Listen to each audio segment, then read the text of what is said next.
वीर भी दिखाने जा रहे हैं। जो ये तस्वीर देखकर आप हैरान हो सकते हैं, परेशान हो सकते हैं, क्योंकि तस्वीरें कुछ ऐसी हैं। बांग्लादेश में उपद्रवियों ने एक मोटरसाइकिल शोरूम को आग के हवाले कर दिया, जो कुछ ही देर में शोरूम धू-धू करके जल उठा और बताया गया कि इस शोरूम के मालिक बेमल चंद्र डे हैं और ये दावा है कि इस शोरूम को इसलिए धुआं कर दिया गया है, जला दिया गया, क्योंकि इसके मालिक एक हिंदू हैं। बांग्लादेश में इस तरह से हिंदुओं को टारगेट करने की खबरें लगातार आ रही हैं। कट्टरपंथियों का ये पूरा जो बवाल है जो मचा हुआ है बांग्लादेश में, उसकी एक तस्वीर आपको इस वक्त दिखाया जा रहा है। हिंदू का बाइक शोरूम फूंका गया है, क्योंकि बाइक का जो शोरूम था उसका मालिक हिंदू बताया जा रहा है। कट्टरपंथियों की यह करतूत बांग्लादेश में लगातार बढ़ती जा रही है। पहले इस्कॉन टेम्पल की वो तस्वीरें निकलकर बाहर आई जहाँ मूर्तियों को खंडित किया गया। ये भी निकलकर बताई थी कि कई सारे मंदिरों को आके हवाले किया गया। हिंदू पत्रकार की एक हत्या वहाँ की गई और अब बांग्लादेश में कट्टरपंथियों की जो सीमाएं हैं वो उन्होंने लांघ दी है। एक बाइक शोरूम को इसलिए आग के हवाले कर दिया गया और शोरूम के आगे जो खड़ी बाइक थी उसको भी आग को हवाले इसलिए किया गया क्योंकि वो एक हिंदू मालिक उस बाइक का शोरूम बताया जा रहा था।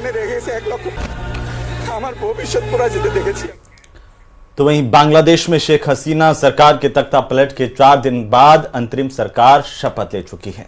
मोहम्मद यूनुस बांग्लादेश की अंतरिम सरकार के मुखिया बन चुके हैं, लेकिन अभी तक बांग्लादेश में हिंदुओं के खिलाफ कट्टरपंथी हमले नहीं रुक रहे हैं। तो बांग्लादेश में हिंदुओं के खिलाफ क्रूरता और हिंसा की लगातार तस्वीरें सामने आ रही हैं।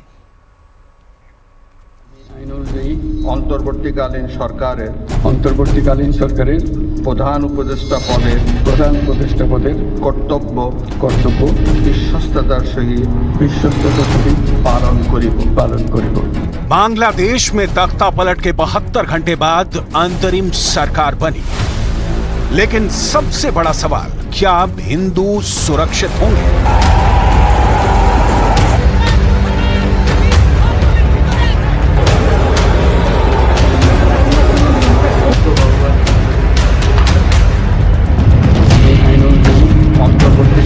नोबेल पुरस्कार विजेता मोहम्मद यूनुस के नेतृत्व में नई सरकार ने कमान संभाली, लेकिन सवाल फिर वही, क्या अब हिंदुओं पर हमले रुकेंगे?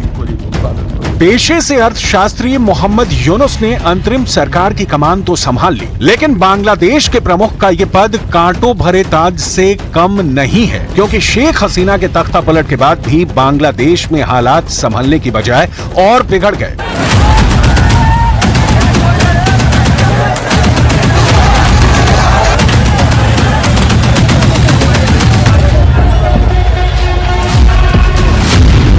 हिंदुओं पर हमले हो रहे हैं, मंदिरों पर हमले हो रहे हैं, पूर्व सेना अधिकारियों के घरों को जलाया जा रहा है, आंदोलन के नाम पर अब भी लूट हो रही है। प्रधानमंत्री मोदी ने बांग्लादेश के अंतरिम सरकार के मुखिया को बधाई देने के साथ ही उन चुनौतियों से निपटने के लिए भी कहा जिन चुनौतियों से बांग्लादेश फिलहाल गुजर रहा है। पीएम ने एक्स पर पोस्ट के जरिए लिखा, प्रोफेसर मोहम्मद यूनुस को उनकी नई जिम्मेदारियां संभालने पर मेरी शुभकामनाएं। हम हिंदुओं और अन्य सभी अल्पसंख्यक समुदायों की सुरक्षा सुनिश्चित करते हुए सामान्य स्थिति में जल्द से जल्द वापसी की उम्मीद करते हैं। भारत शांति, सुरक्षा और विकास के लिए दोनों देशों के लोगों की साझा आकांक्षाओं को पूरा करने के लिए बांग्लादेश के साथ काम करने के लिए प्रतिबद्ध है। अंतरिम सरकार के मुखिया का पद संभालने के बाद मोहम्मद यूनुस ने अपनी प्राथमिकताएं बताई और दावा किया कि हिंदुओं पर हो रहे हमलों का आंदोलन से कोई नाता नहीं है। এর মধ্যে আমরা শুনলাম আসার পথে শুনে আসছি যে এখানে আইন শৃঙ্খলার ব্যাঘাত হচ্ছে, মানুষকে আক্রমণ করছে, ঘরবাড়ি জ্বালিয়ে দিচ্ছে, সম্পদ জ্বালিয়ে নষ্ট করছে, চুরি করছে, দিয়ে যাচ্ছে, অফিস আদালতে আক্রমণ করছে, সংখ্যালঘুদের উপর আক্রমণ করছে, হিন্দু, বৌদ্ধ, খ্রিস্টান, আহমদিয়া সবার উপর আক্রমণ করছে। এগুলো হলো ষড়যন্ত্রের অংশ। এগুলো আমাদের বিষয় না, আমাদের কাজ হলো এটাকে রক্ষা করা।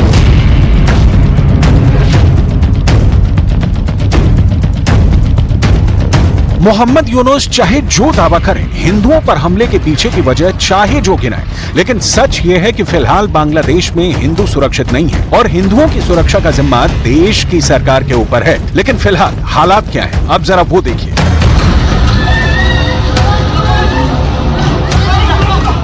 ये बांग्लादेश के नोआखली का वीडियो है। वीडियो में कुछ कट्टरपंथी एक हिंदू लड़की को अगवा करते हुए दिखाई दे रहे हैं। 10 से 12 लोग लड़की को जबरन कार में उठाकर ले जाते दिखाई दे रहे हैं। इस मामले में जब शिकायत हुई तो कई घंटों बाद जाकर सेना ने इस हिंदू लड़की को कट्टरपंथियों के चंगुल से छुड़ाया। भारत को बांग्लादेश से जोड़ने वाले कई बॉर्डरों पर अब भी सैकड़ों की संख्या में हिंदू परिवार मदद के इंतजार में टकटकी लगाए बैठे हैं। बांग्लादेश में क्राइसिस के बीच जो छात्र वापस हिंदुस्तान लौटे हैं उनसे सुनिए कि फिलहाल बांग्लादेश के शहरों में क्या हालात हैं।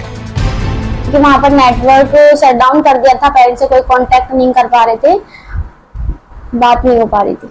कब आई हम? वहाँ से हम 23 को निकले थे, 25 को हम वापस मतलब अपने घर आ गए थे। बांग्लादेश में चुनौती बड़ी है, सरकार पर जिम्मेदारी बड़ी है, लिहाजा अब अंतरिम सरकार से उम्मीद यही है कि हालात जल्द ही सामान्य होंगे।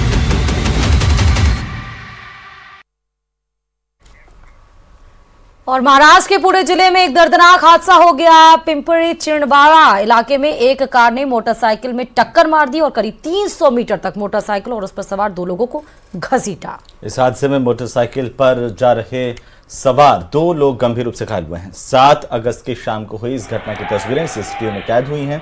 पुलिस ने आरोपी कार ड्राइवर को गिरफ्तार किया है, साथ ही कार को जब्त कर लिया है। पुलिस ने आरोपी ड्राइवर का मेडिकल टेस्ट भी करवाया है। तो ये तस्वीरें भी हम आपको दिखा रहे हैं। महाराष्ट्र के पुणे से एक बार फिर से इस तरह की भयभीत करने वाली तस्वीर सामने आई है, जहां एक गाड़ी घसीटते हुए लेके जा रही है। 2 लोग इसमें गंभीर रूप से घायल हो गए बताया जा रहा है। कार सवार ने 300 मीटर तक इसको घसीटा।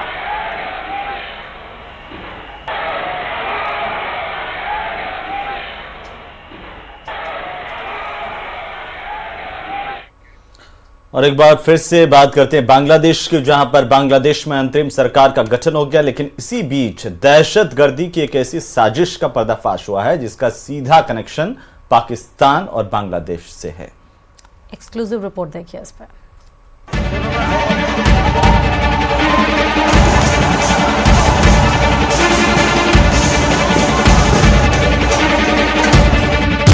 बांग्लादेश में दहशतगर्दी की सनसनीखेज साजिश। सरकार पर दबाव बनाने की तैयारी में आतंकी संगठन। भारत के खिलाफ प्लानिंग, मोहरा बांग्लादेश।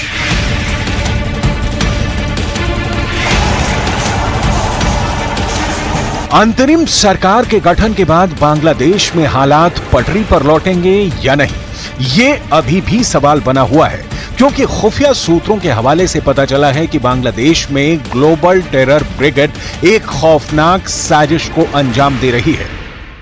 खुफिया सुरक्षा एजेंसियां दावा यह भी करती हैं कि बांग्लादेश की नई अंतरिम सरकार को यह कट्टरवादी आतंकवादी संगठन हाईजैक करना चाहते हैं, ताकि भारत समेत पूरे विश्व में वह अपने पैर पसार सके और आतंकवाद विरोधी उनके एजेंडे को मिल सके एक मजबूत स्पॉन्सर। खुफिया सूत्रों के हवाले से पता चला है कि बांग्लादेश में अंतरिम सरकार के गठन के साथ साथ हार्डलाइनर आतंकी संगठनों की टोली भी एक्टिव हो गई है। आतंकियों का यह दस्ता सत्ता में अपनी भागीदारी बढ़ाने की तैयारी कर रहा है। कट्टरपंथियों के इस खास किलर टीम में जमातुल मुजाहिदीन बांग्लादेश, जमात उल अंसार फिल हिंदल शारकिया, अंसार अल इस्लाम, हरतक उल जिहाद अल इस्लामी बांग्लादेश जैसे संगठनों के जेल से रिहा हुए काडर शामिल हैं,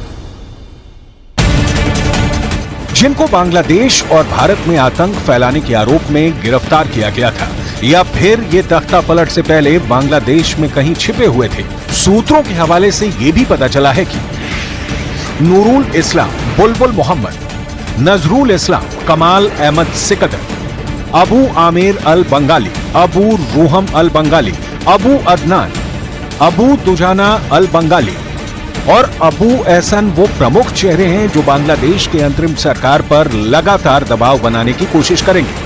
नूरुल इस्लाम जेएमबी के प्रमुख नेताओं में से एक हैं, जो उनकी गतिविधियों को ऑपरेट करता है। बुलबुल मोहम्मद ढाका में एक्टिव है। फिलहाल जमात के रिहा हुए नेताओं के स्वागत कार्यक्रम का वो आयोजन कर रहा है। अबू आमिर के अल कायदा इंटरनेशनल से संपर्क रहे हैं, जबकि अबू दुजाना और अबू एहसन जमातुल अंसार फिल हिंदल शारकिया संगठन के सदस्य हैं, जो पिछले कुछ ही सालों में सक्रिय हुआ है और आंदोलन में इसकी प्रमुख भूमिका थी। खुफिया और सुरक्षा एजेंसी सूत्रों के मुताबिक बांग्लादेश में जो नई अंतरिम सरकार बनी है उस पर दबाव बनाना चाहते हैं जमातुल मुजाहिदीन बांग्लादेश और उस जैसे कई कट्टरपंथी आतंकवादी संगठन। और इसकी वजह साफ है क्योंकि वह भारत में अपने काडर को ढकेलना चाहते हैं ताकि उनके काडरों को फंडिंग मिल सके और उनका मजबूत बेस यहां भी भारत में तैयार हो सके और लगातार वह अपनी भारत विरोधी गतिविधियों को अंजाम दे सकें। पता तो ये भी चला है कि इन कट्टरपंथी आतंकी संगठनों का नेटवर्क खास तौर से पश्चिम बंगाल के मुर्शिदाबाद, मालदा और नादिया जिलों के अलावा असम के मुस्लिम बहुल जिलों में कुछ हिस्सों में सक्रिय है। ये क्षेत्र उत्तरी और उत्तर पश्चिमी बांग्लादेश में जमातुल मुजाहिदीन बांग्लादेश के गढ़ों के भी करीब है। पश्चिम बंगाल और भारत के पूर्वोत्तर हिस्सों में अपनी जड़ें जमाने के बाद खुफिया एजेंसी को ये भी जानकारी मिली है कि संगठन ने दक्षिण भारत और जम्मू कश्मीर, बिहार और झारखंड में भी अपने पैर पसार लिए हैं। भारतीय खुफिया एजेंसियों को यह पुख्ता जानकारी मिली है कि इन कट्टरपंथी आतंकी संगठनों के भारत में लगभग 50 मॉड्यूल काम कर रहे हैं। इसमें से ज्यादा चिंता की बात यह है कि भारत, पाकिस्तान, अफगानिस्तान और यहां तक कि दूसरी जगहों पर सक्रिय आतंकी समूहों के साथ संबंध है। इन सभी समूहों को जोड़ने वाला सामान्य सूत्र उनकी भारत विरोधी, लोकतंत्र विरोधी और सलाफी समर्थक विचारधारा है। भारत में कट्टरपंथी आतंकी संगठनों के सहयोगी हैं इंडियन मुजाहिदीन, अल जिहाद, अल उम्मा और student Islamic movement of India Simi. Pakistan के मामले में इन्होंने लश्कर तैयबा, एलिटी और हरकतुल जिहाद अल इस्लामी हूजी के साथ एक मजबूत नेटवर्क स्थापित किया है। इसी तरह उन्होंने अफगानिस्तान में तालिबान और अल कायदा के साथ संबंध बनाए हैं।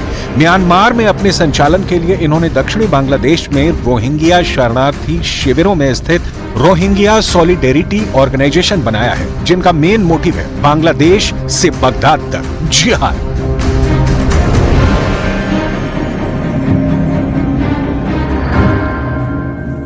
और अब आपको पेरिस ओलंपिक से जुड़ी खबर बता दें, जहां पर पेरिस ओलंपिक में सिल्वर मेडल जीतने के साथ नीरज चोपड़ा भारत से सबसे सफल ओलंपिक बन गए हैं। और ऐसा इसलिए क्योंकि पेरिस में मेडल के साथ ही नीरज ने शूटर अभिनव बिंद्रा को पीछे छोड़कर के रिकॉर्ड अपने नाम कर लिया है। ओलंपिक्स में अभिनव बिंद्रा के नाम एक गोल्ड मेडल है, जबकि नीरज के नाम एक गोल्ड और एक सिल्वर मेडल है।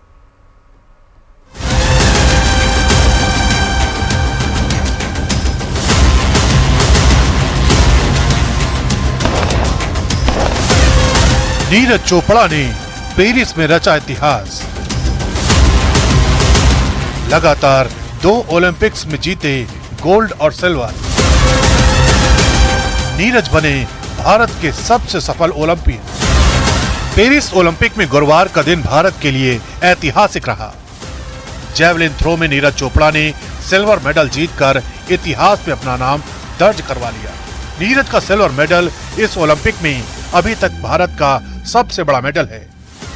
कंट्री के लिए जब भी मेडल जीतते हैं उसकी खुशी तो होती है, लेकिन वही है कि पर्सनली मतलब मेडल की बात अलग है, लेकिन अब टाइम है इम्प्रूवमेंट करने का थ्रो में भी। इस जीत के साथ ही नीरज ने टोक्यो ओलंपिक्स का अपना रिकॉर्ड भी ध्वस्त कर दिया। टोक्यो ओलंपिक्स में नीरज ने 87.58 मीटर भाला फेंका था, लेकिन पेरिस में नीरज ने 89.45 मीटर तक भाला फेंककर सिल्वर मेडल अपने नाम कर लिया। ये सीजन में नीरज का बेस्ट थ्रो भी रहा। इस मेडल के साथ ही नीरज चोपड़ा 2 ओलंपिक्स के व्यक्तिगत इवेंट में गोल्ड और सिल्वर जीतने वाले पहले भारतीय बन गए हैं। इससे पहले भारत के लिए व्यक्तिगत इवेंट में अभिनव बिंद्रा ने बीजिंग 2008 में गोल्ड जीता था, मगर वो इसके बाद कोई मेडल नहीं जीत सके।